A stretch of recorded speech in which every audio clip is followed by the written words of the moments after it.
ప్రపంచవ్యాప్తంగా చూస్తే ఇప్పటికే 5వ స్థానంలో ఉన్నటువంటి భారత ఆర్థిక వ్యవస్థ రాబోయే 2 ఏళ్లలో 3వ స్థానానికి చేరుకోబోతుంది.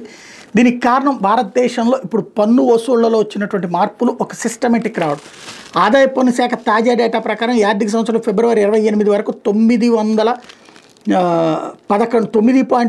కోట్ల మంది ఆదాయ పన్ను రిటర్నులు సమర్పించారు. అంటే 9.11 కోట్ల మంది ఐటీఆర్.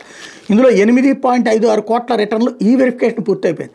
3.92 లక్షల కోట్ల రిఫండ్లు జారీ చేయడం జరిగింది. ఐటీ శాఖ చెప్పుకొచ్చింది. 4.68 లక్షల మంది పన్ను చెల్లింపుదారులు తమ రిటర్న్లో కోటికి పైగా వార్షిక ఆదాయాన్ని వెల్లడించారు. అందులో 43,004 మంది వార్షిక రాబడి 10 కోట్లు పైమాటే ఉంది. 1 నుంచి 5 కోట్ల రూపాయలుగా డబ్బు పన్ను కడుతున్నటువంటి వాళ్ళు, వార్షిక ఆదాయం చూపెడుతున్నటువంటి వాళ్ళు 3,89,380 మంది ఉన్నారు. 5 నుంచి 10 కోట్ల రూపాయల వార్షిక ఆదాయం చూపెడుతున్న వాళ్ళు 36,274 మంది ఉన్నారు. 10 కోట్లకు పైగా చూపెడుతున్న వాళ్ళు 43,004 మంది ఉన్నారు. మొత్తం కలిపి పన్ను ఈ భారీ 1 నుంచి 10 కోట్ల మధ్యలో ఉన్నవాళ్ళు 4,68,658 మంది. టోటల్గా ఈ ఆర్థిక సంవత్సరం ఇప్పటిదాకా 13% వృద్ధి నమోదైంది.